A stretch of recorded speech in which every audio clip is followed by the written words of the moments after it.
Well, we've been in our message series now for the past several weeks, and we've been taking this journey through the 23rd Psalm. It's kind of interesting to note that this psalm was actually written from the perspective of an animal. As a matter of fact, I think it's the only passage in the Bible that I'm aware of that is written from the perspective of an animal. It's written from the perspective of a sheep. And at the beginning of the psalm, you have one sheep who seems to be on one side of the fold. He's in the shepherd's good care. He's very happy with where he is. And he's talking to a sheep on the other side of the fence in another fold. And the sheep is doing more than just talking. He's actually doing some bragging. He's bragging to the other sheep that my shepherd is the one who takes care of all of my needs. And because of that, I really don't have any wants. He's my shepherd, and he makes sure that I am well fed. He is my shepherd. He quenches my thirst by taking me to life-giving water. He is my shepherd. He restores my soul, and he always makes sure that I am safe. But in today's passage, we're going to get to the part where things kind of turn just a little bit. The sheep is looking to the other sheep on the other side of the fold, and he's telling him how good his shepherd is. But now it's almost as if the sheep turns from the other sheep, and he looks to his shepherd directly. He makes eye contact with him. Watch this transition that happens. The Lord is my shepherd, I shall not want. He makes me lie down in green pastures. He leads me beside the still waters. He restores my soul. He leads me in the paths of righteousness for his name's sake. Yea, though I walk through the valley of the shadow of death, I will fear no evil, for you are with me. Did you see the transition there in the vocabulary? David, up to this point, has been talking about God. But then all of a sudden, he turns from talking about God, this metaphor, this good shepherd, and now he starts talking directly to God. He says to the other sheep, the Lord is my shepherd. He makes me lie down. He takes me beside still waters. He restores my soul. He leads me on the right paths. And then he transitions to looking directly at God and says, because you go with me wherever I go, you are with me. I will not be afraid. Now, if you've ever attended a memorial service, and I'm sure that we all have, you've heard the 23rd Psalm read. If you have ever walked through a cemetery, you will see the imagery of the shepherd and the sheep on many, many tombstones, and most likely you'll see these 6 verses written on tombstones. They're quoted at the gravesides of paupers, and they're quoted at the memorial services of kings. As a matter of fact, those who know nothing about the Bible can normally tell you something about the shepherd and the valley and the shadow of death. Why are these words so important to us? Why do we treasure them? Particularly at funerals and memorial services when life comes to an end. I think there are a couple of reasons why. David addresses 2 key factors about life. And the very first thing that he talks about in this psalm is that, or in this passage that we're looking at today, is that death is to be expected. One of the things that the psalm does for us more than any is it helps us come to peace with death. Death is one of those subjects that most of us would really not rather think about or even talk about. I mean, we'll put it away on the shelf and we know inevitably it's going to come one day, but we'll deal with it when it happens. But David, the wise shepherd, says it is wise to actually deal with death up front. Because people who are prepared to die or prepared to handle death are actually those who are most prepared to live. We live in a world that is mocked by the fact that death is inevitable. Doctor's appointments, dentist appointments, school appointments, one appointment right after another. I said jokingly years ago I'd go into the doctor for a physical or checkup, and he'd go, do you have any problems with this? And I go, no. Went in not too long ago, and he said, do you have any problems with that? I go, well, yeah, kind of. Yeah, son, no, just saying, yeah. Goes down the list, I can feel I'm getting older. You can feel the aches and the pains a little bit more. Why are doctors and dentist appointments so necessary? Well, it's because of the fact that life has a beginning and sadly it has an end. The Bible is very clear about this, and it speaks about this up front. Paul in Hebrews tells us, the 9th chapter, 27th verse, it says, everyone must die, and after that be judged by God. Oh, how we would like to take that verse and just change a couple of words. Wouldn't it be really cool if that verse said nearly everyone has to die? Or what if we just say everyone who forgets to eat their vegetables and takes their vitamins, now they have to die. Nearly everyone must die, but that's not what it says. God's word is pretty clear about this. In his plan, everybody will have a beginning and everybody will have an end, even those people who eat their vegetables and take their vitamins. Now, for most of us, we probably could have gone all day or maybe all month without even talking about this factor. We do our best to avoid the subject matter. But like I said, the Bible is about life. And if anything is about life, then we've got to understand death a little bit better. The wisest man that ever lived was Solomon. In Ecclesiastes, the 7th chapter, the 2nd verse, he says, we all must die. And everyone living should think about this. You see, we're not really truly ready to live until we are at peace with dying. He's reminding us that we need to be honest with it, that it is something that is inevitable. There's only one psalm in the entire 150 psalms that they believe that Moses wrote. And right in the midst of this psalm, Psalm 90, verse 12, Moses talks about the same subject. Teach us how short our lives really are so that we may be wise. The wise will remember the brevity of life. You see, exercise may buy us a few more heartbeats. Medicine may grant us a few more breaths. But in the end, there is an end. And the best way to face life is to be honest about death. You see, it's people who know that we will not live forever that we treasure the moments that we have. We don't take them for granted. We see them as something very precious, as a gift from God, and we savor them and we value them. David was a man who had slain Goliath, but he had no illusions of being able to sidestep the giant of death. And though at first the reminders of this seem to be a little sober, his reminder really does encourage us that we don't have to face death alone. What is the most frightening thing about death? Whenever I do memorial services or I talk to people in a hospital who are about ready to transition from this world to the other, they say that the death itself doesn't scare them. It's the transition. It's the aloneness, that I have to go it alone, that I can't take somebody with me. It's that scary part of what I've got to do privately and all by myself. David, in this psalm, and what makes it such a peaceful and a healing psalm, and why we use it at memorial services is that we declare that you don't ever have to do anything by yourself. That God is there. That God is at the doorway of life and eternal life. And the transition that he promises us, that we will not go it alone. That's why this verse is so soothing. That the most frightening part of death has been taken away. That I don't do it alone. David says to God, you are with me. Your rod and your staff, they comfort me. David implies his message is subtle, but it's very crucial. You don't face death without God. Don't even think about death without God. Don't speak about death without God. Because you go through this valley of the shadow of death, that you're not going to do it alone. Others may speculate or aspire, but only God knows the way to get you home. And only God is committed to getting you there safely. It's kind of interesting. Sometimes you don't see people for years and years and years. And then all of a sudden, when there is a death, probably the second phone call that they make is to the pastor of the church. They want the pastor to come to a memorial service and to memorialize them and to talk about heaven and to talk about this passage. That God never intended for us to do it by ourselves.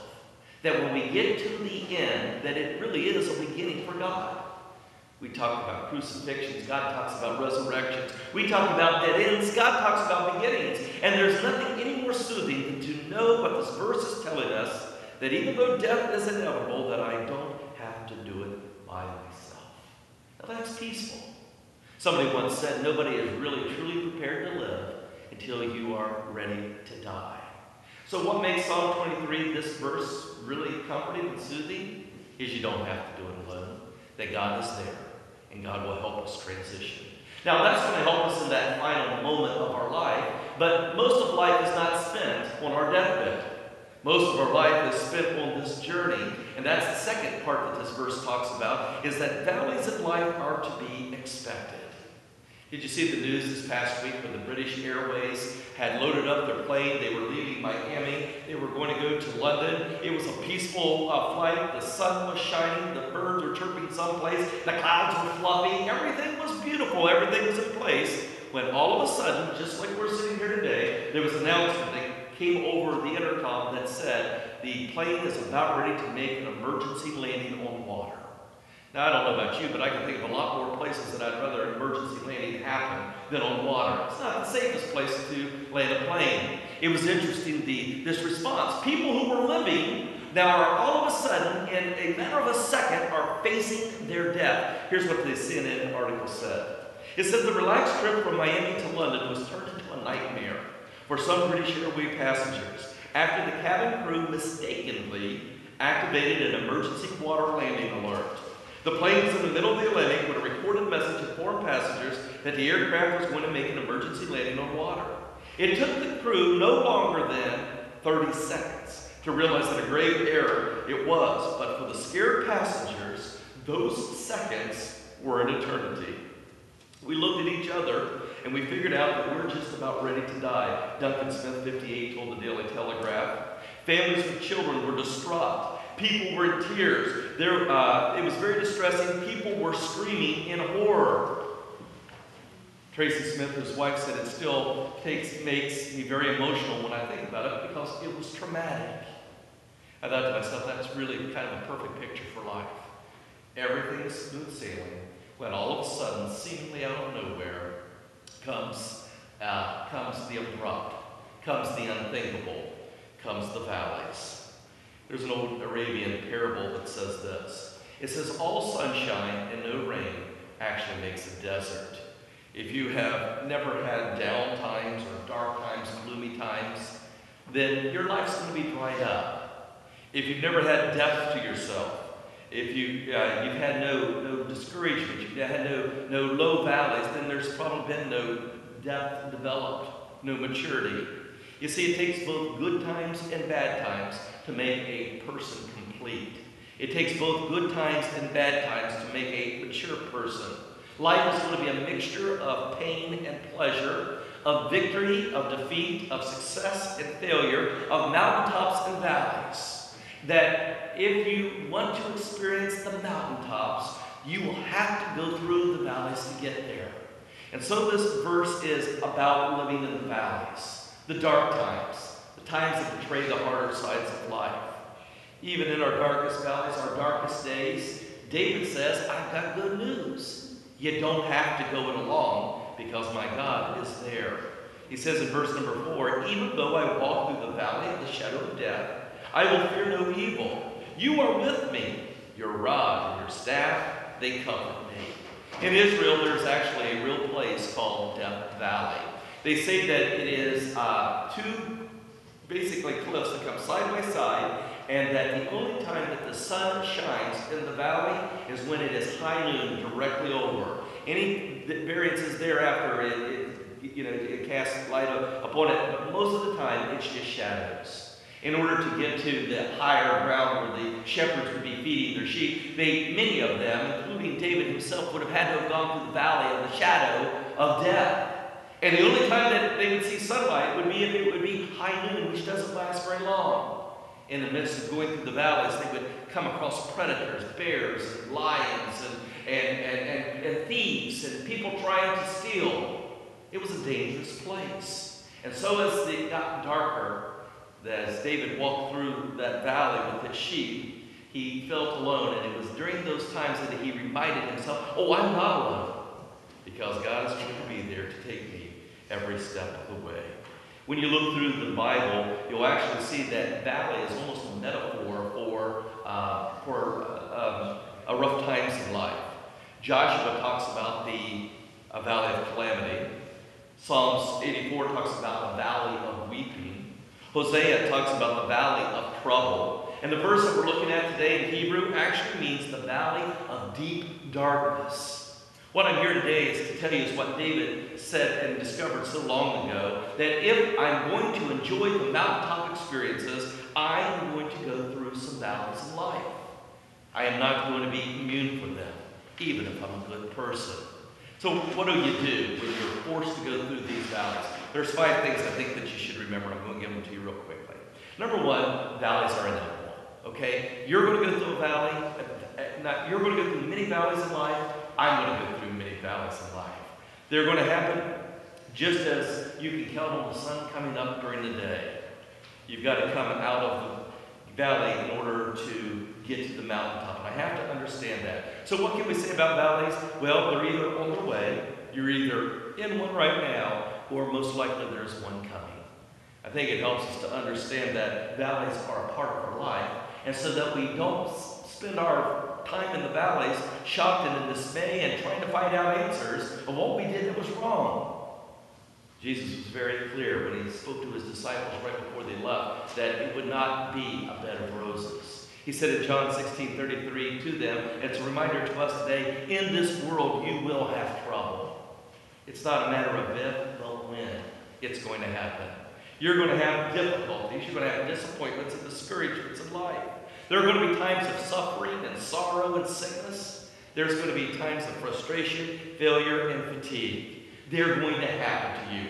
Valleys in life are inevitable. So if I know that they're going to happen, then that kind of takes the shock away from them when all of a sudden I find myself in the valley. David says, even though I walk through the valley of the shadow of death, I'm not afraid because I'm not going to walk alone. God is there to take care of me. The second thing I need to remember about valleys is that they are unpredictable. They're unpredictable. You can't plan on a valley. You can't schedule them in. Wouldn't it be great if all the bad stuff that happened in life, that we at the beginning of the year could say, January is a little cold, so that's not a real good time to have the car break down in the middle of the interstate. So let's pick out more of a spring day, and maybe I can take a couple days off during there because I won't have the car, afterwards. Wouldn't it be great if you could plan your valleys that way, where you put it in a schedule and you go, okay, I take it off a couple days because I know it's coming, and here I am, and I already made arrangements for another car to come. Flat tires don't come at convenient times. Very rarely will you ever hear somebody say, it could not happen at another time. I got a little extra money, I got a little extra time on my hand. This is the absolute best time. Now, sometimes we'll say, it could have been at a worse time, but very rarely do we say it could have been at a better time. Valleys are unpredictable. Valleys are sudden. You find yourself in them even before you realize that you were heading that way. Have you ever noticed how fast a good day can become a bad day? All it takes is an announcement over the intercom on an airplane, a phone call, an email, a doctor's checkup, a freak accident. Valleys happen. And the other thing that we need to realize about valleys is that they're unpredictable, but once you get through one, brace yourself because there's another one coming. Jeremiah 4:20 says it like this. He says, disaster follows disaster. In an instant, my tents are destroyed, my shelter falls in a moment. So one of the things that takes away the sting and the shock of valleys is to know that they're inevitable and that they're going to happen. You see, most of us, the first part of the valley experience, and why we make it last a little bit longer, is that we're just shocked that we are in the midst of this valley. Know in the back of our minds that they're going to happen. The other thing that you need to remember about valleys is that they are impartial. No one is immune to them. No one is insulated from pain and from sorrow. No one gets to go through life problem-free. Everybody has problems. Good people have problems, and bad people have problems. Now, we understand why bad people should have problems, right? That's something fair. But good people, why do good people have problems? Well, difficulties and downtimes and depression don't mean that you're a bad person. It means that you're a person. It doesn't mean that you're an evil human being if you're going through bad valleys. It means that you are a human being. The Bible is very clear that good things happen to bad people, and sometimes bad things happen to good people. So valleys are impartial. They don't care if you've been good or if you've been bad. They're just going to be a part of your life. Matthew, the 5th chapter, the 45th verse, it's Jesus that says it like this. He says it rains on the just people and on the unjust. And in other words, good is going to happen to bad people, good is going to happen to good people, but bad is also going to happen to bad and to good people. Maybe we should ask the next time that we go through it, instead of why me, we should say, why not me? you know? I mean, none of us are immune to it. None of us, we think to ourselves that maybe we should be exempt from problems because we do dot our I's, we cross our T's, we take our vitamins, we do our exercises, and yet here I am in the midst of this valley, and I never thought that I would be there. So instead of saying, why me, just realize that it's going to happen. And it's part about being human. This is not heaven. We live in a very imperfect world where there are problems and difficulties, but it is the valleys that will make the mountaintop experiences even better. The fourth thing about valleys is remember that they're temporary. That whenever you go through a difficult time, that David says as he goes through this verse that he is walking through the valley of the shadow of death. Notice he didn't say that he went to live there. He doesn't go there to stay. That even at the worst case scenario, you live 116 years. That's 116 years that maybe you walk through this valley. When you compare that to eternity, to millions and trillions of years, that's not even a speck on the radar. But the truth of the matter is, most of us, the majority of us, will never ever spend all of our lives in a valley. They are for going through, they're like a tunnel. You see the beginning of it, you're in the midst of it, and then you see the light at the end of the tunnel. Peter says it like this: there is wonderful joy ahead, even though the going is rough for a while down here. So you need to remember that the valleys will come, but they're not going to last forever. And even at worst case scenarios, let's say I do have to carry something with me through this lifetime, that it's a long valley, that even compared to eternity, that it's still a temporary situation. Finally, the last thing, valleys are purposeful. That God has a purpose for every valley. Now, I don't believe that God brings valleys upon us. I believe that it's sometimes it happens that we bring them upon ourselves. Sometimes it's something that other people have done to us. And sometimes it's just called being alive that we go through valleys. Though I don't believe that he brings them upon us, I do believe that he uses them. He walks through them with us, and then he finds a purpose for them. I'd like for you to think in your life where you're the strongest today. Most likely it's when you went through a difficult valley to get to where you are. You see, God always recycles pain. He tells us that we should forgive and forget our sins, but he never tells us that we should forgive or forget our pain. Pain makes us better people, makes us stronger people. It was the pain of a gruesome education that got me to where I wanted to go in my career. It was the difficult times of a marriage that got me through, that I understand what I'm looking for and what I don't want. It is the difficult, it is the pain that normally makes us much stronger. Think about the strengths where you are today.